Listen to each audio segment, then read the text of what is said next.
Never underestimate the quiet strength of someone who's been forced to fight battles you've never even imagined. The courtroom was deathly silent, the tension so thick you could almost cut it with a knife. Standing before the judge was Claire Brooks, a single mother in her mid-30s, petite in stature, but with an unmistakable fire in her eyes. On the other side of the courtroom stood Peter Garrison, a seasoned lawyer with a reputation for being ruthless, smug, and, quite frankly, arrogant. His sharp suit and condescending smirk made it clear he didn't think Claire stood a chance. "Your Honor," Peter said, his voice dripping with mockery, "I'd like to point out the obvious. This woman, no legal training, no support, no clue, thinks she can outmaneuver a team of professionals.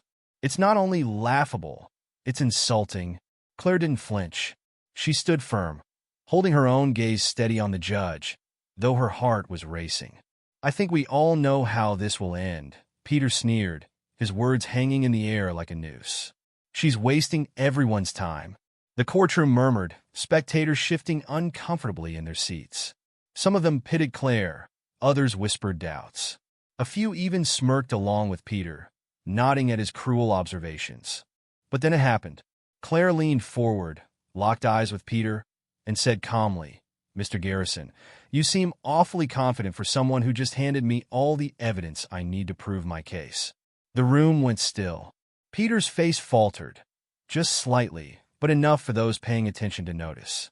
Claire reached into her file, pulling out documents Peter thought she'd never see. Her voice rang clear as she addressed the judge. "Your Honor, I'd like to submit Exhibit A signed contract proving Mr. Garrison's client knowingly breached the agreement we're here to discuss." "And here's the kicker," she said, pausing dramatically. "This contract was concealed from the court by Mr. Garrison's team." The courtroom exploded. Gasps and whispers rippled through the audience, the judge's gavel banging for order. Peter's smugness was gone, replaced by a pale, stunned expression. But this wasn't even the beginning of how Claire ended up here. A few months earlier, Claire was living in her modest two-bedroom apartment in Denver, Colorado, with her 6-year-old son, Noah. Life hadn't been kind to Claire. After her husband abandoned the family, she'd been forced to juggle 2 jobs, waitressing during the day and data entry at night, just to keep the lights on. Still, Claire never let her struggles dim her spirit. She was fiercely determined, not just for her own sake, but for Noah's future. One day, Claire's landlord, Victor Pearson, dropped a bombshell. He handed her an eviction notice, claiming she'd violated her lease agreement by subletting the apartment, something Claire hadn't done. She tried to reason with Victor, but he brushed her off, muttering something about single moms always trying to pull something. Heartbroken but not defeated, Claire began digging through her lease agreement and correspondence with Victor. She quickly realized that the accusations weren't just baseless, they were fraudulent. It was a ploy to push her out and re-rent the apartment at a much higher rate. Armed with this knowledge, Claire decided to fight back. But when she filed a case in small claims court, Victor didn't show up alone. He hired Peter Garrison, a top-tier corporate attorney known for crushing his opponents, especially the ones who couldn't afford legal representation. Peter saw Claire as an easy target. To him, she wasn't a threat. She was an inconvenience. The first court hearing was brutal. Peter didn't hold back, throwing around legal jargon that left Claire scrambling to keep up. He mocked her lack of legal expertise, twisting her words and painting her as irresponsible. The judge appeared sympathetic but warned Claire that her case needed substantial evidence to proceed. Walking out of the courtroom that day, Claire felt defeated. But as she held Noah's tiny hand and looked into his trusting eyes, something inside her ignited. Giving up wasn't an option. Over the next several weeks, Claire transformed herself into a legal detective. She spent nights at the public library, poring over law books, watching tutorials on contract law, and learning how to navigate court procedures. She interviewed other tenants who had also been wronged by Victor. One of them, a kind older woman named Margaret, provided a crucial piece of the puzzle, a copy of an email exchange with Victor that directly contradicted Peter's claims in court. The turning point came when Claire discovered a document in her old lease agreement, something Peter's team had clearly overlooked. It was a clause that proved Victor's actions were illegal under state housing laws. By the time the next court date arrived, Claire was ready. She walked into the courtroom not as a defeated single mom, but as a determined advocate for justice. And now, standing before Peter Garrison and the judge, she was about to show everyone just how much they'd underestimated her. The judge leaned forward, peering down at Claire with intrigue.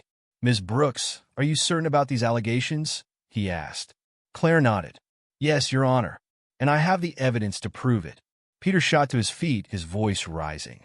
"Objection, Your Honor. This is a last-minute submission. Completely improper."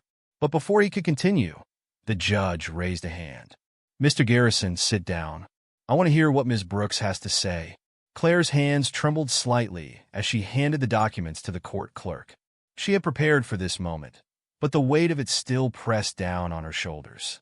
If she was wrong, if she'd missed something, this could all fall apart. But if she was right? The judge's eyes scanned the papers, his expression unreadable. Then he looked up, his tone sharp. "Mr. Garrison, would you care to explain why your client attempted to hide this contract?" Peter's mouth opened, then closed. For the first time, he looked genuinely rattled. "Your Honor, I wasn't aware." "Save it," the judge snapped. "This is a serious breach of ethics." Claire's heart pounded as the judge turned to her, nodding slightly. She'd done it.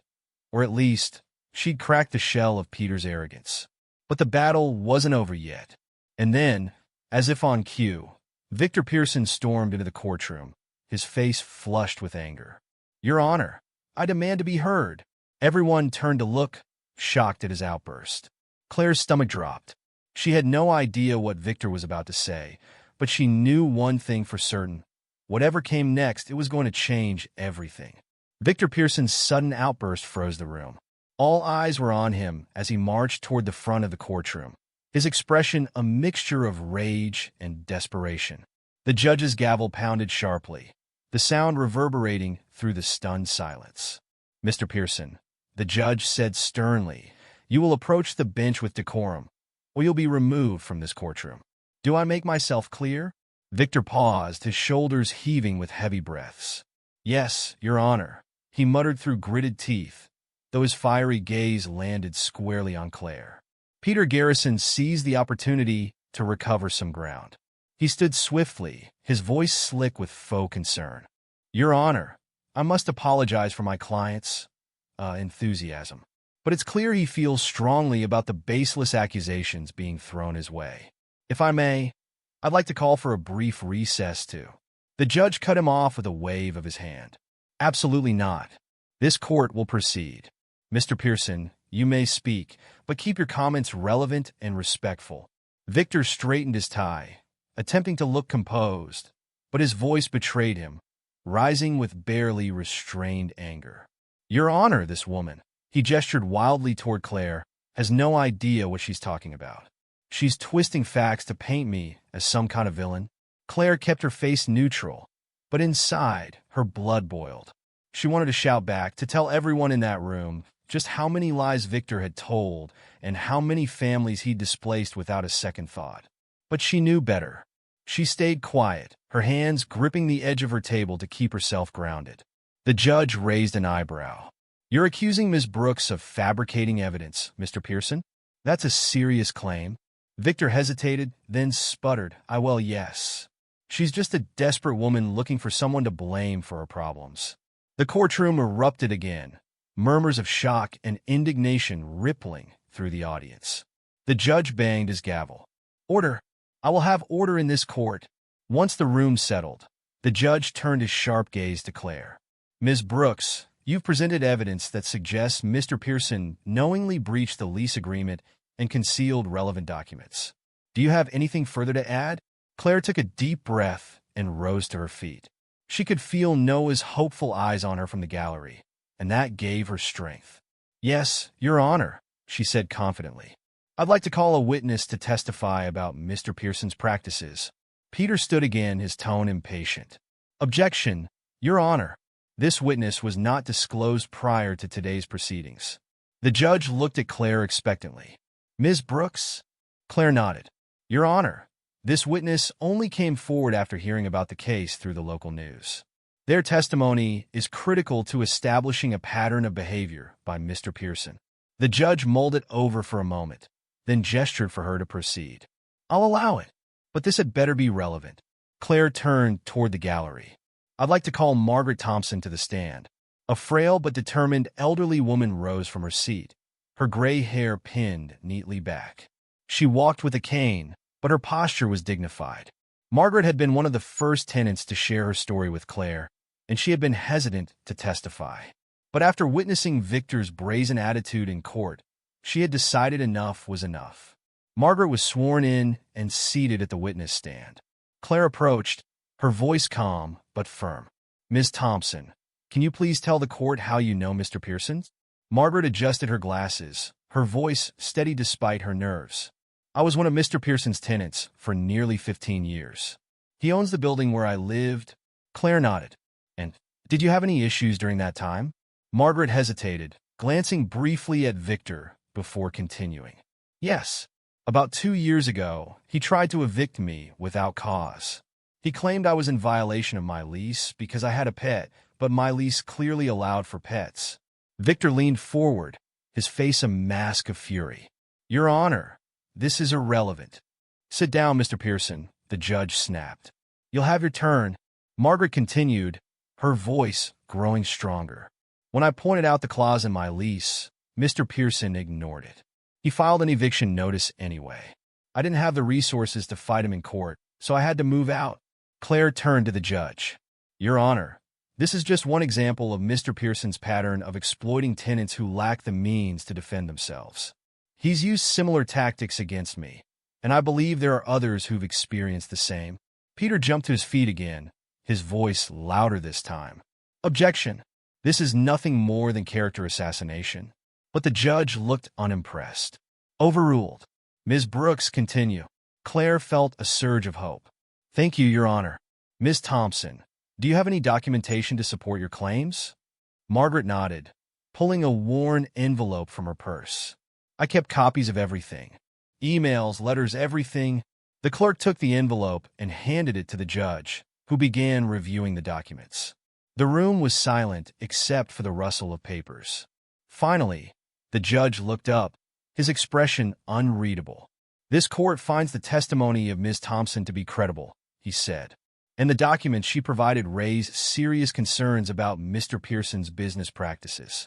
Mr. Garrison, you'd better have a compelling response to this. Peter opened his mouth, but no words came out. For once, the man known for his quick comebacks was at a loss. Claire glanced at Victor. His face was red, his jaw clenched so tightly she thought it might snap. She didn't trust his silence. It felt too calculated. And then, just as the judge was about to adjourn for the day, Victor stood again. Your Honor, he said, his voice eerily calm, I believe Ms. Brooks has failed to disclose her own violations of the lease agreement. If you'll allow me, I'd like to present new evidence. Claire's stomach dropped. What evidence? She had combed through every piece of paperwork. She was sure there was nothing Victor could use against her.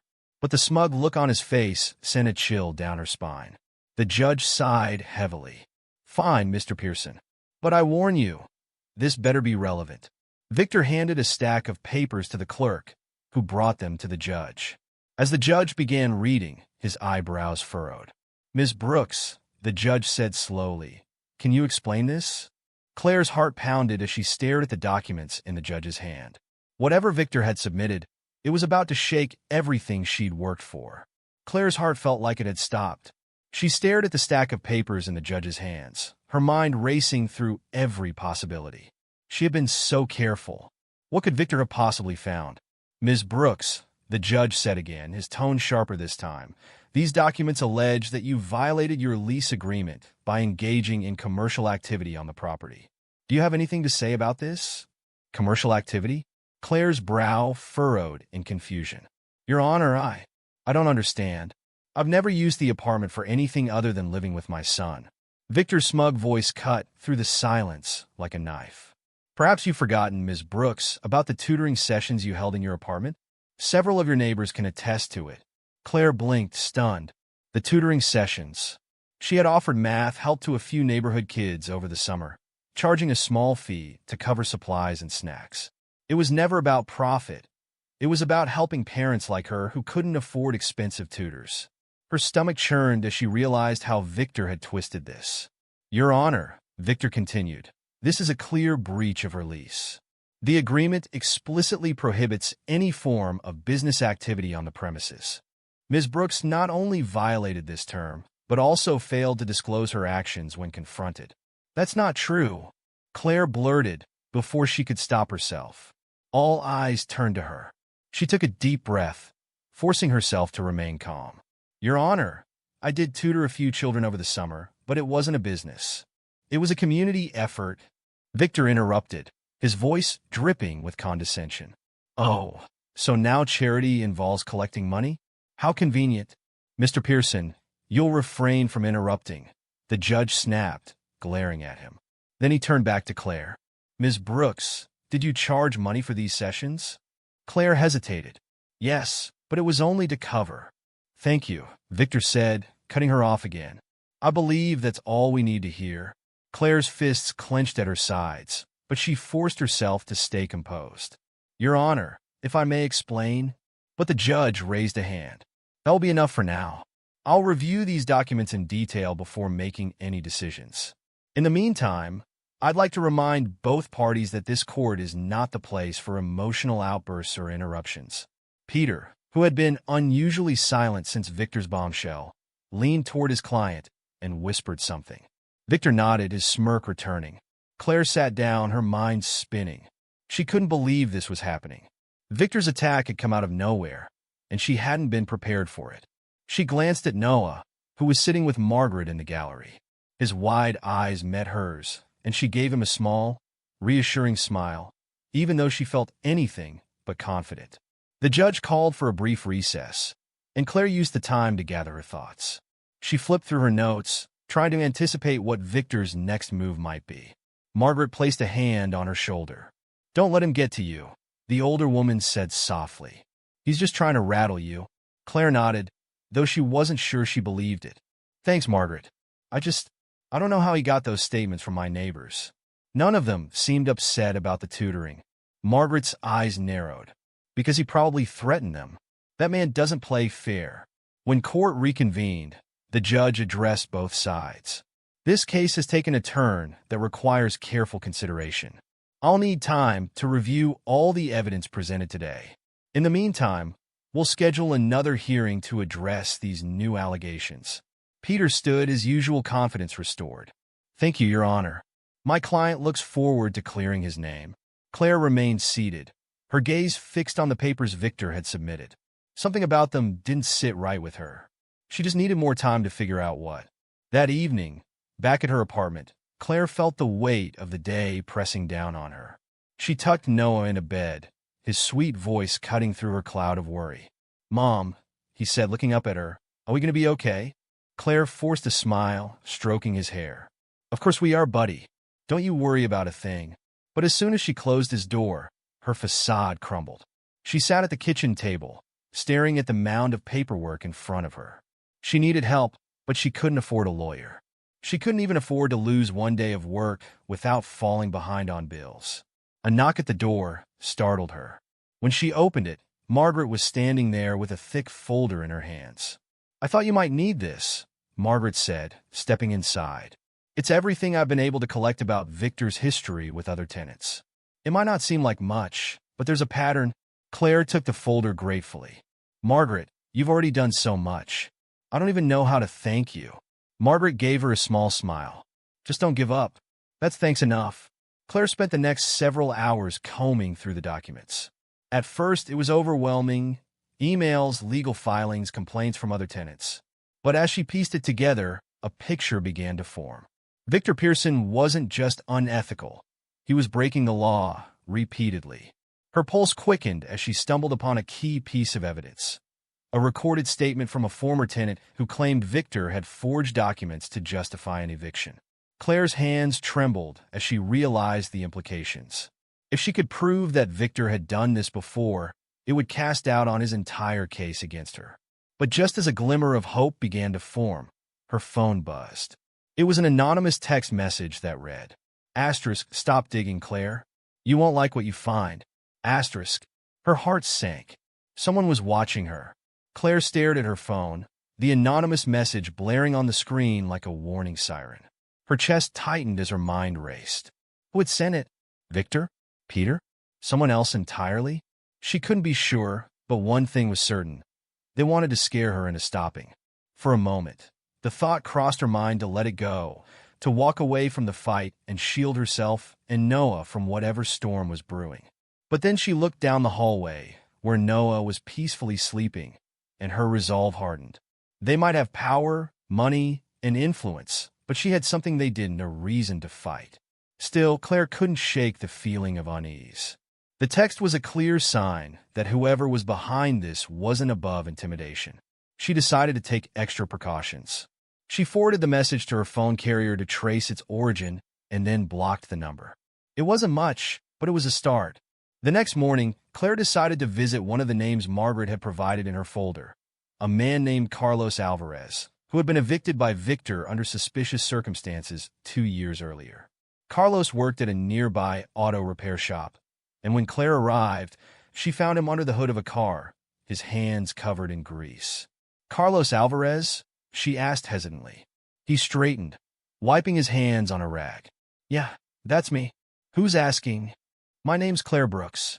I'm fighting an eviction case against Victor Pearson, and I think he might have done to me what he did to you. Carlos' expression darkened. That man's a snake. I'm guessing he's pulling the same tricks, huh?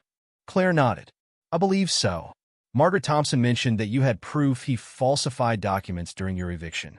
Is there any chance you still have it? Carlos sighed, leaning against the car. I do, but I'm not sure it'll help. I tried using it in court, but he had lawyers who tore me apart. They made it seem like I was the one lying. I know it's a long shot, Claire said, her voice firm, but I'm not giving up. If you're willing to share what you have, it might make a difference. Carlos studied her for a long moment before nodding. All right, wait here. He disappeared into the office and returned a few minutes later with a folder. This is everything I kept. Emails, letters, even a recording I made of one of his goons trying to bribe me to leave quietly. Claire's eyes widened. A recording? Yeah, Carlos said. They didn't know I was taping them. Figured it might be useful someday. Claire's hope swelled. Thank you, Carlos. This could really help. He gave her a small smile. Good luck. And watch your back. That man doesn't play fair. Back at home, Claire dove into the new evidence, meticulously cross-referencing it with the documents she already had. The recording Carlos had provided was damning. It captured one of Victor's employees admitting that the eviction was a ploy to raise rents, and that Victor didn't care if the tenants had to resort to legal action because they'd never win. It was the smoking gun Claire needed, but she knew presenting it in court wouldn't be easy. Victor and Peter would do everything in their power to discredit her and the evidence. She needed to be ready for whatever tricks they had up their sleeves. The next court date arrived faster than she anticipated. As she walked into the courtroom, clutching her files tightly, she felt the weight of every eye on her. Peter was already at his table, whispering to Victor, who shot her a withering glare. Claire refused to look away, meeting his stare with quiet determination. The judge entered, and the room rose to its feet. Once everyone was seated, he addressed the court. We're here to continue proceedings in the matter of Brooks versus Pearson. Ms. Brooks, you indicated that you had new evidence to present. Claire stood, her voice steady despite her nerves. Yes, Your Honor. I'd like to submit a recording that directly implicates Mr. Pearson in unethical and illegal eviction practices. Peter shot to his feet. Objection. This so-called evidence was obtained without proper notice or chain of custody. It's inadmissible. Claire anticipated this. Your Honor, the recording was made by a former tenant during a conversation with one of Mr. Pearson's employees. It's relevant to this case because it establishes a pattern of behavior consistent with my claims. The judge frowned. Let me hear the recording. The clerk played the audio, and the courtroom fell silent. As the damning words echoed through the room, Claire watched Victor's face shift from confidence to panic. Peter leaned over to whisper furiously, but Victor waved him off. When the recording ended, the judge looked at Victor, his expression unreadable. Mr. Pearson, do you have an explanation for this? Victor stood, his voice uncharacteristically shaky. "Your Honor, this recording is taken out of context. It's a smear campaign." Claire's stomach dropped. Victor's denial was expected, but the conviction in his tone made her uneasy. He wasn't just scrambling to save face, he was planning something. The judge turned to Claire. "Do you have anything further to support the recording's credibility?" "Yes, Your Honor," Claire replied. "I have documents and witness testimonies that corroborate the claims made in the recording." She submitted the evidence, and as the judge reviewed it, Peter whispered urgently to Victor again. This time, Victor nodded, his lips curling into a faint, sinister smile. When the judge finally looked up, his tone was grave. "Ms. Brooks, this evidence raises serious concerns about Mr. Pearson's practices. However, given the late introduction of the recording, I'll need to deliberate on its admissibility." Claire nodded. She had expected as much. But just as the judge began to address the next steps, Victor stood abruptly. "Your Honor," he said, his voice steady now, "before you make any rulings, I have a subpoena for Ms. Brooks.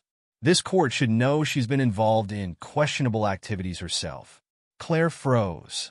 The smug satisfaction on Victor's face made her blood run cold. Whatever he had planned, it wasn't good. The judge took the subpoena from Victor's outstretched hand. His brow furrowed as he scanned the document. When he looked up, his gaze was sharp. "Ms. Brooks," he said slowly, "it seems you've been accused of committing fraud." The courtroom erupted in gasps.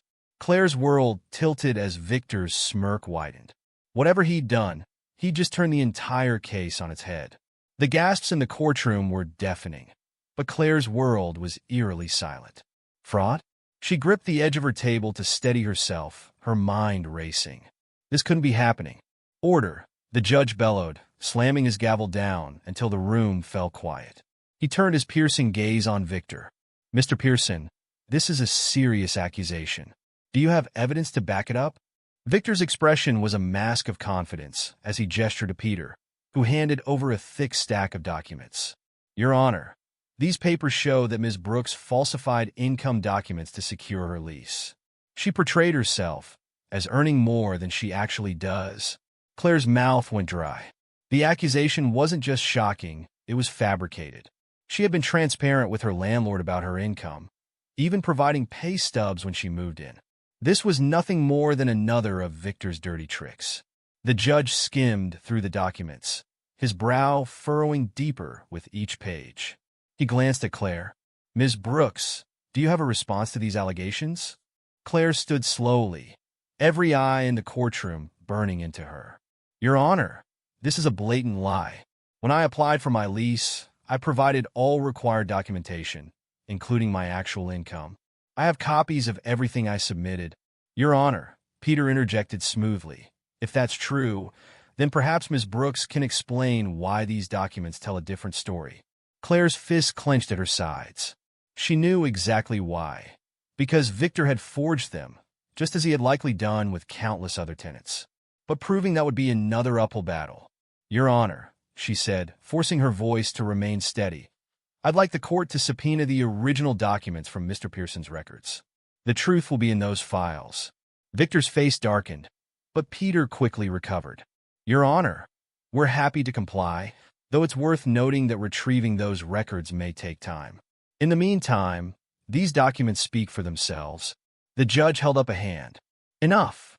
I'll decide the next steps after reviewing this submission. For now, both parties are reminded to conduct themselves with honesty and integrity. If I find evidence of fabrication from either side, there will be severe consequences." Claire sat down, her heart pounding in her chest.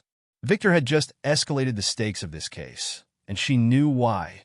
He was trying to drown her in allegations, to overwhelm her, so she couldn't focus on exposing his wrongdoings. But she wasn't about to let him win. That evening, Claire sat at her kitchen table, the subpoena and the forged documents spread out before her. She stared at the papers, searching for any inconsistencies that could prove they weren't hers. But whoever had created them had been meticulous, too meticulous. Her phone buzzed. It was Margaret. "Claire," Margaret's voice crackled through the line. "Are you okay? I saw what happened in court today." "I'm hanging in there," Claire said, though her voice betrayed her exhaustion. Victor's playing dirty, and I don't know how I'm going to prove these documents are fake. Margaret was silent for a moment. Then she said, "You're not alone in this. Remember that. I've been talking to Carlos and a few other former tenants. We're all ready to testify, if it comes to that." "Thank you, Margaret," Claire said, her throat tightening. "That means everything." "Don't thank me yet," Margaret said with a slight laugh. "But I do have an idea. If Victor's forged documents before, maybe there's a pattern. Have you checked the metadata?" Claire frowned. "Metadata?" "Yes," Margaret said. "Every digital file leaves a trace, like a fingerprint. If those documents were altered digitally, the metadata might show when and by whom." Claire's pulse quickened. She didn't know much about metadata, but it sounded like exactly the kind of evidence she needed. The next morning, Claire visited a local computer repair shop. A tech-savvy young woman named Jamie agreed to help her examine the digital copies of the forged documents. "This is interesting," Jamie said after a few minutes of typing. "The metadata shows these files were created just 2 weeks ago." Claire leaned forward. "But Victor claimed they were submitted years ago, when I signed my lease." Jamie nodded. "Exactly. And here's the kicker. There's a name attached to the file properties. P. Garrison." Claire's jaw dropped. Peter. He wasn't just representing Victor. He was actively fabricating evidence to support his case. "Can you print that out for me?" Claire asked, her voice shaking with equal parts fury and excitement. Jamie smiled. "You got it." Back in court, Claire waited for a moment. The judge began the hearing by addressing Victor's fraud allegations. "Ms. Brooks," the judge said, "do you have a response to these claims?" Claire stood, holding the metadata report in her hand. "Yes, Your Honor. These documents are forgeries, and I can prove it." Peter's smug demeanor faltered, but he quickly recovered. "Your Honor, this is absurd. Ms. Brooks will say anything to avoid accountability." Ignoring him, Claire continued. "Your Honor, the digital files submitted as evidence were created just 2 weeks ago. The metadata also identifies the creator, Mr. Peter Garrison." The courtroom erupted in whispers. The judge held up his hand for silence, his face a mixture of disbelief and anger. "Mr. Garrison, is this true?" Peter stumbled over his words. "Your Honor, I'm not sure what she's referring to. This is likely a misinterpretation." Claire handed the report to the court clerk, who delivered it to the judge. He studied it carefully, his expression growing darker with each passing second. "Mr. Garrison," the judge said, his voice ice-cold, "if you have fabricated evidence, you will be held in contempt of court. Do you have an explanation?" Peter opened his mouth, but before he could speak, Victor stood abruptly. "Your Honor," Victor said, "this is a distraction. She's trying to divert attention from her own wrongdoing." "Sit down, Mr. Pearson." The judge snapped, his patience wearing thin. He turned back to Peter. "Well," Peter swallowed hard, his usual arrogance nowhere to be found. "Your Honor, I may have misinterpreted the timeline." "That's enough," the judge said, cutting him off. "This court will not tolerate deceit. I'm ordering an immediate investigation into these documents. If I find proof of misconduct, there will be consequences." Victor's face turned red with rage, but Claire saw something else in his eyes: fear. For the first time, she knew he realized his empire of lies was beginning to crumble. As the judge adjourned the session, Claire felt a flicker of hope. But as she gathered her things, she caught a glimpse of Victor whispering furiously to Peter. Whatever they were plotting, it wasn't over, and she would be ready. The air in the courtroom was electric, thick with the anticipation of what would happen next. Claire walked out of the courthouse feeling the weight of her small victory, but the battle was far from over. Victor and Peter's desperation to discredit her only made her more certain that she was closer than ever to exposing the truth. But desperation made people dangerous, and she knew better than to let her guard down. That evening, Claire was sorting through her growing mountain of evidence when her phone buzzed again. Her heart skipped a beat. Another anonymous message. Her stomach churned as she opened it, half expecting another threat. Instead, it read, "Meet me at the coffee shop on Pine Street tomorrow at 9 a.m. I have something you'll want to see. Don't tell anyone." Claire stared at the message, debating whether it was a trap. Could it be someone connected to Victor? Or was it a potential ally? She wasn't sure, but she couldn't afford to ignore it. After a moment, she texted back a single word, okay. The next morning, Claire arrived at the coffee shop, her nerves on edge.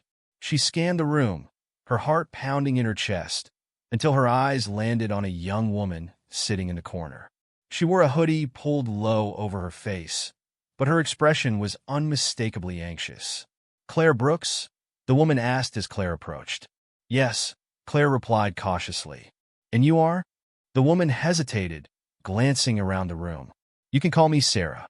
I used to work for Victor Pearson." Claire's breath caught. "You worked for him?" Sarah nodded, her voice low. "Yeah, until I couldn't stomach it anymore. I saw what he was doing to people. Falsifying documents, manipulating tenants, even bribing officials to cover his tracks." Claire leaned in, her pulse racing. "Do you have proof?" Sarah pulled a small flash drive from her pocket and slid it across the table. "Everything's on here. Emails, spreadsheets, even a few audio recordings. It's all stuff he thought he deleted, but I kept copies." Claire stared at the flash drive, hardly daring to believe it. "Why are you giving this to me?" "Because someone needs to stop him," Sarah said, her eyes brimming with guilt.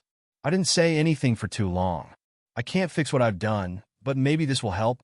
"Sarah, this could change everything," Claire said, her voice trembling with gratitude. "Thank you." Sarah shook her head. "Just be careful. If Victor finds out I gave you this, he won't let it go." Back home, Claire plugged the flash drive in her laptop and began sifting through its contents. What she found was staggering. Detailed logs of Victor's schemes, including the fake documents he had submitted in her case. There were email chains between Victor and Peter discussing strategies to discredit tenants, and even payment records showing bribes to local officials. One audio file stood out. Claire clicked it, her heart pounding as Victor's voice filled the room. "I don't care what you have to do, Peter," he said, his tone cold and commanding. "Get rid of her. Fabricate something, pay someone off, I don't care. Just make sure she doesn't win." Claire's hands shook as the recording ended. This was it. The proof she needed to not only clear her name, but to bring Victor's entire operation crashing down. The next court hearing was critical. Claire walked in with renewed determination, her evidence meticulously organized. Victor and Peter were already seated, their expressions guarded. They knew she had something, but they didn't know what. The judge began by addressing the ongoing investigation into the forged documents. "Ms. Brooks, you indicated that you have additional evidence to present. Is that correct?" "Yes, Your Honor," Claire said, rising to her feet. "I have obtained documents and recordings that prove Mr. Pearson has engaged in a pattern of illegal behavior, including falsifying evidence in this case." Peter stood abruptly. "Objection, Your Honor. This so-called evidence is unverified and likely inadmissible." "Sit down, Mr. Garrison," the judge snapped. "Ms. Brooks, proceed." Claire handed a folder of documents to the court clerk and then played the audio recording of Victor's damning statement. The courtroom was silent as his voice echoed through the room, his words leaving no doubt about his intentions. When the recording ended, the judge turned to Victor, his expression grim. "Mr. Pearson, do you have anything to say about this?" Victor's face was pale, his composure slipping for the first time. "Your Honor, this is a fabrication. I've never said those words." Claire was ready for this. "Your Honor, the recording was authenticated by a digital forensics expert. Additionally, I have corroborating documents that match the statements made in the recording."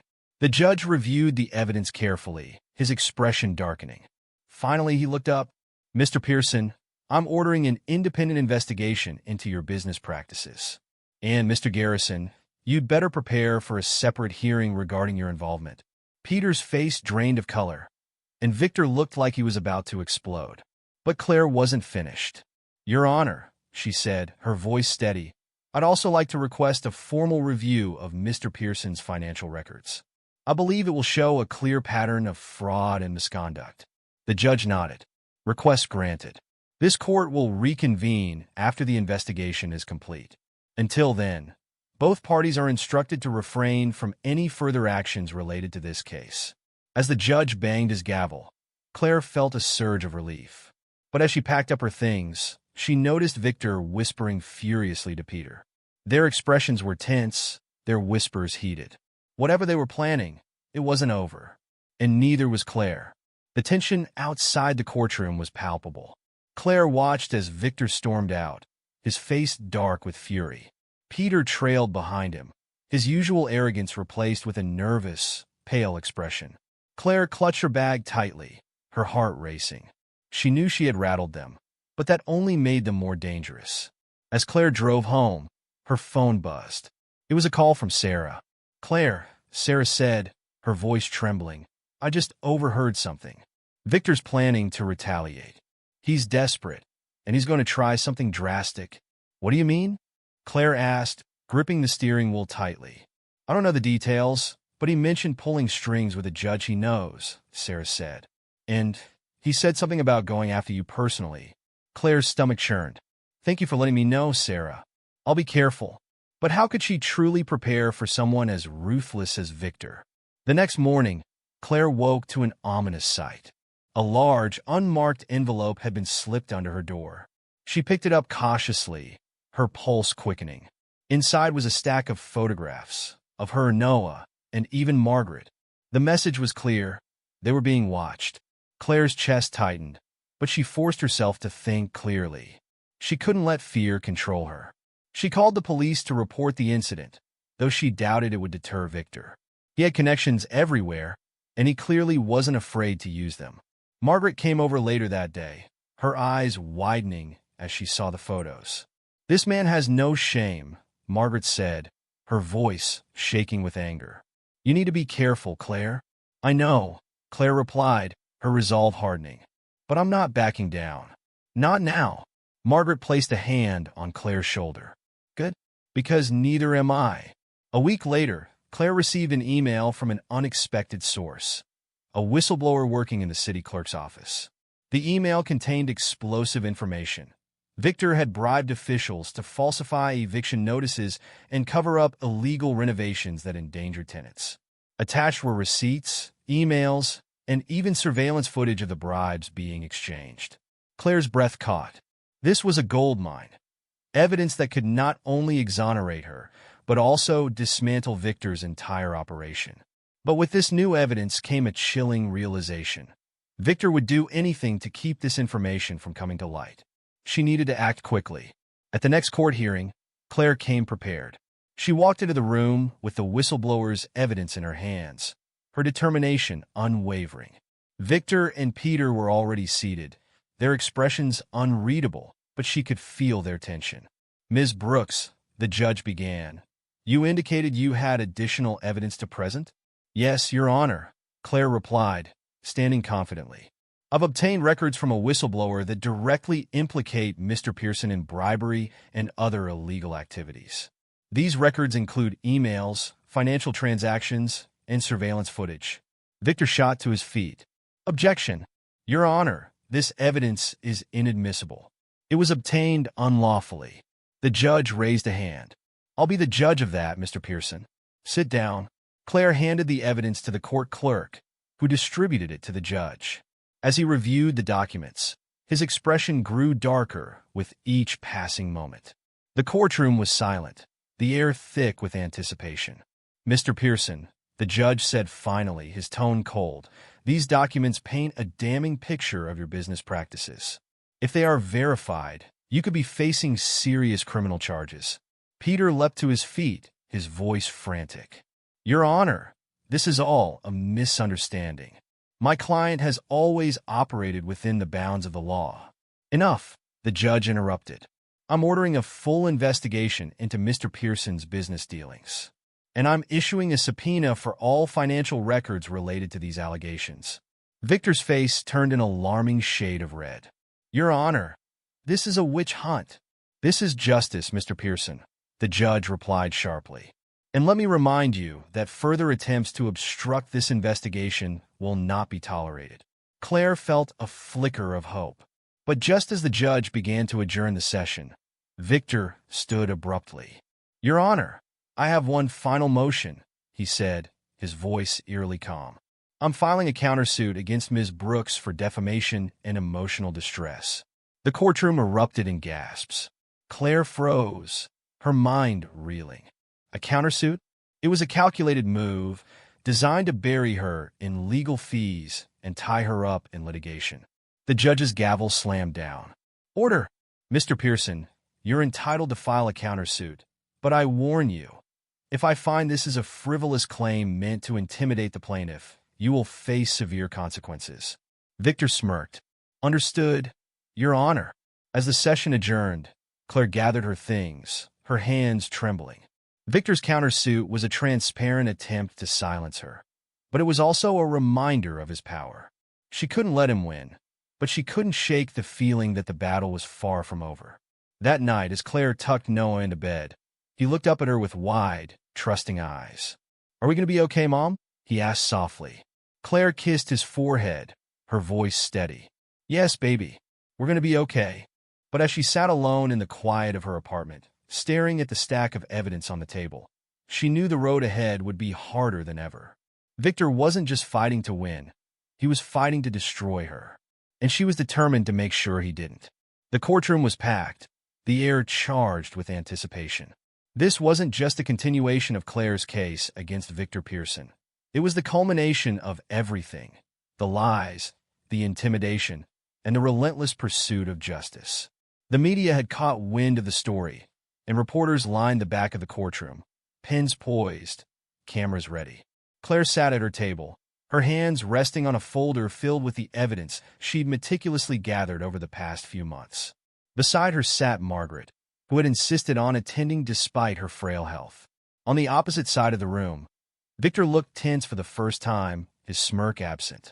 Peter sat next to him, frantically scribbling notes, his usual confidence replaced by a nervous energy.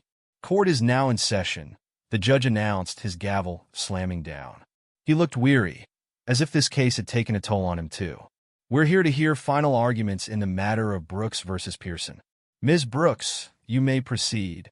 Claire stood, her heart pounding, but her voice steady. Your Honor, over the course of this case, I provided evidence of Mr. Pearson's illegal activities, including forged documents, bribery, and fraudulent evictions. I've shown how his actions have hurt not just me, but countless other tenants. Today, I'm asking this court to hold Mr. Pearson accountable, not just for me, but for everyone he's harmed. She handed a final set of documents to the court clerk. These are sworn statements from former tenants, corroborating the evidence I've already submitted. They paint a clear picture of Mr. Pearson's pattern of exploitation. The judge nodded, reviewing the documents. Thank you, Ms. Brooks. Mr. Pearson, you may respond. Victor stood, his voice calm, but icy. Your Honor, this case has been nothing but a smear campaign orchestrated by a desperate woman who refuses to take responsibility for her own actions. The so-called evidence she's provided is circumstantial at best, and I believe this court will see through her baseless claims. Claire clenched her fists, but she kept her face neutral. She couldn't let Victor's words shake her. As the proceedings continued, Claire presented her final piece of evidence: the whistleblower's files.